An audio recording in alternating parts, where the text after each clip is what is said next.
Namaste. So we are reading the signs of the times, which even weathermen can't do. But there's always been a disconnect, obviously going back to biblical times, between people who seem to be able to connect the dots about what was going on and come to some kind of a reasonable conclusion about what's going to happen next, and people who couldn't do that. And I want to say it has a lot to do with this idea that those who don't learn from the past are doomed to repeat it. Buddhist cosmology talks about the universe evolving in cycles, and that there's a rising and a falling, if you will, and then the cycle comes back around and starts over, and the details aren't exactly the same, but it's still that idea that if you don't learn from the past, you're doomed to repeat it. And while this would have been one talk yesterday, it became a different talk last night when violence again erupted in Milwaukee, when 4 or 5 buildings were burned, another police-involved shooting, this one on the surface seeming justifiable,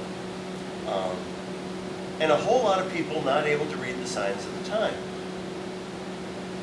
For example, if you try to pull out a gun while you're being chased by the police, you're going to get shot. It's a sign of the time, it's a fact of life. Now, it's true that in some spaces and places, if you're minding your own business and you don't have a gun, or you have one that's tucked away, or you have one that you're legally entitled to carry, you might still get shot.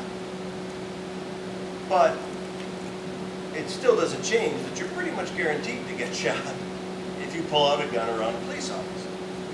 If you're a colored Jew, I would think if you're a white man pulling out a gun and pointing it at a police officer, you're going to get shot. I don't deny that there's more risk if you're not armed, if you're a person of color, than if you're a white person. I worked nights with this really wonderful young black man, and sometimes he needed to walk to a different group home, and he got picked up just because he was walking at midnight or 1 o'clock by himself. He didn't have any gun or anything. Right, without a doubt. Yeah. But what I'm talking about is this idea that there are things that almost guarantee a certain response, and you lose the right, if you're going to do those things, to say, how in the world could this happen? If you dive headfirst into the shallow end of a swimming pool,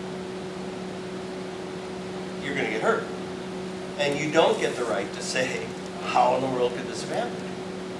Same thing's true, though, about the city of Milwaukee, which didn't apparently learn a lot in the 60s during the civil rights movement and the housing protests here. And I actually know somebody whose father, now deceased, had set up in their neighborhood a crossfire. They lived each on a corner, and diagonally, they lived in opposite corners, not across the street, but across the intersection. And, kitty corner. And they set up a crossfire because if the protesters came down the street, they intended to both open fire, not realizing that if they missed, they'd shoot each other. That's a failure to read the signs of the times.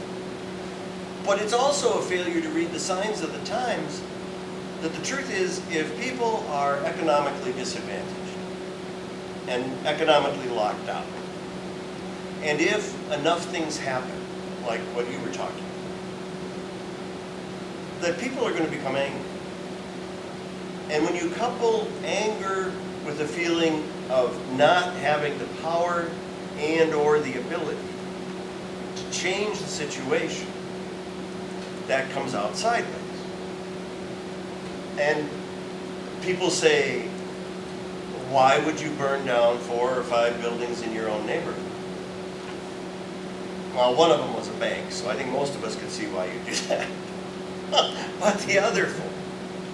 And the answer is, it's anger coming out sideways. And if you can't direct your anger after a point, if you can't direct your anger at people you're really angry at, people don't go, oh, well, I guess I can't be angry. You know, I'm really mad at that guy down the street, but he has a locked gate in front of his house and I can't get in there. So I'll just forget about being angry. That's not how it works. So there's only so long that you can push off justice. There's only so long that you can say to somebody, yeah, you're not in a good space, and I could help you, but it's kind of inconvenient. Before things are going to happen, violent things are going to happen, and you lose the right to say, how could that happen? It's the same thing as diving into the shallow end of the swimming pool, or pulling a gun out while you're being chased by a police officer, or carrying a bunch of matches around a big container of gasoline. There's just predictable things that will happen. And it seems to me you're faced with a choice. You can say, yeah, I just don't care. And then when things happen, if you're going to be consistent, you need to say, yeah, I'm not surprised. I just don't care. And when the problem gets worse, the same thing holds true. You can't have a knee-jerk response to something that is predictable, that has happened again and again in different forms across cultures throughout history. And no matter how many political ambitions your handsome sheriff may have, you don't get to say, holy cow, we need the National Guard. After you've said, you know, you all ought to have guns in your house because the police can't protect you. By the time the police get there, it'll be too late. So as your sheriff, I'm saying, arm yourselves in your home. And then turn around and say, oh, we have more gun violence than we know what to do with. You think, Sherlock? Can you? We have more gun violence than we as the sheriffs can handle. Well, whose fault is that? So, failing to read the signs of the times is not just a biblical problem. It's a human condition.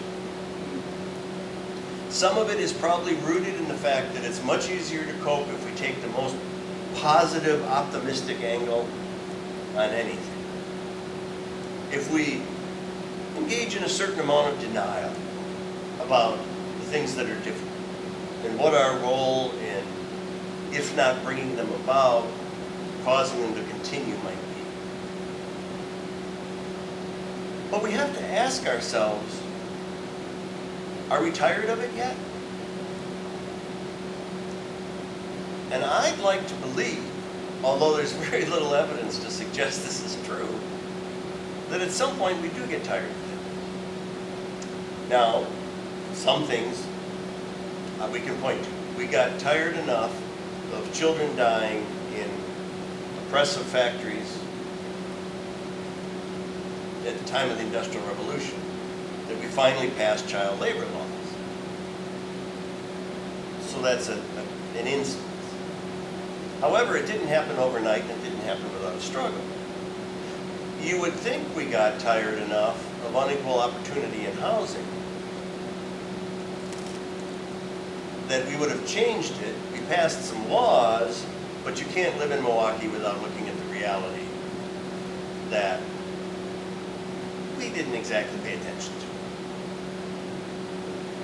We'd like to say that we figured out that nothing gets solved by war.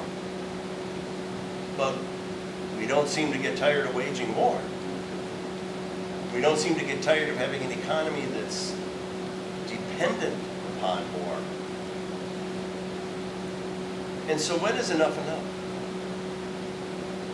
When are we willing to say that the solution cannot be to continue sticking our heads in the sand, collectively, and pretending nothing's happening? Because the problem with sticking your head in the sand is you never get to see what it is that sneaks up behind you and slaps you on the butt. And again, you lose the right to pull your head out of the sand and go, how could that have happened? So what we need, I believe, is to first of all discontinue the habit of confusing opinion with fact, or belief with fact. I may believe that Jesus Christ is the only way to salvation. I don't happen to, but I might believe that. But that doesn't mean that that's true. It means that I believe it. I might believe that if I hold up the striker and drop it, it'll hit the ground. Or me.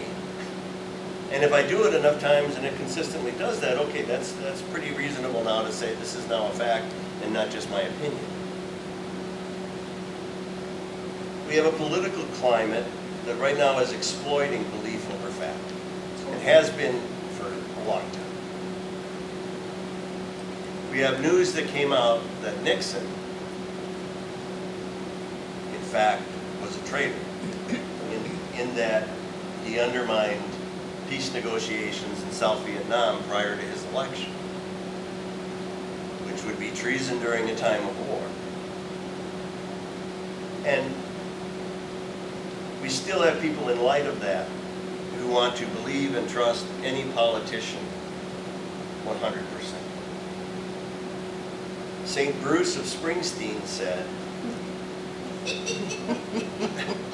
back in 1985, he said, in 1985, putting your faith in anything or anybody completely will get you killed. Will get you what? Killed. Oh. Whether it's a government, whether it's a country, whether it's a person in your town. It's a very interesting prophecy dealing with the signs of the time. Jesus says we can look to the sky and tell what the weather's going to be in today's reading.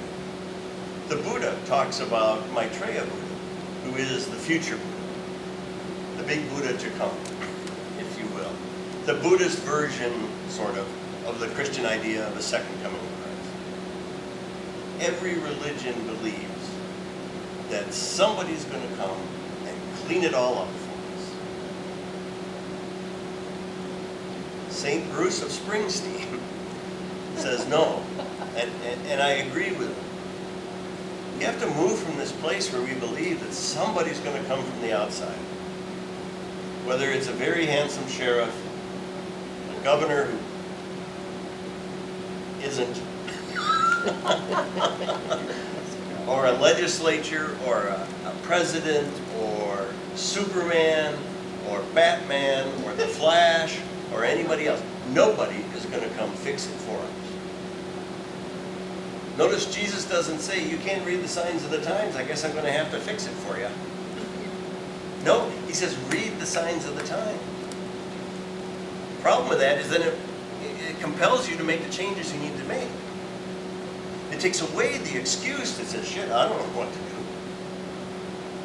Bobby was a good boy. I don't understand why they killed him when he was shooting at them. No, if you read the signs of the times, you know you have to fix it. If you read the signs of times, you know you're compelled to act. If you read the signs of the times, you can no longer put the responsibility on the flying spaghetti monster. Flying spaghetti monster. It's an alternative God who will come in spewing meatballs that will explode and solve the problem. It's right here. It's the reason I like the affirmation we use so much. And it's not that you have to be the one that goes up to Sherman and Burleigh or 35th and Burleigh / Fond du Lac and intervenes. But it is that you have to be the one to say, we all need to look at all sides of this with a great deal of honesty. And until we all can get honest, every one of us, we can't sit here when these things happen again and again and say, I don't know, how could this happen? Amen. Fire upon the earth. I have. The mother-in-law against daughter-in-law was no new thing. Jesus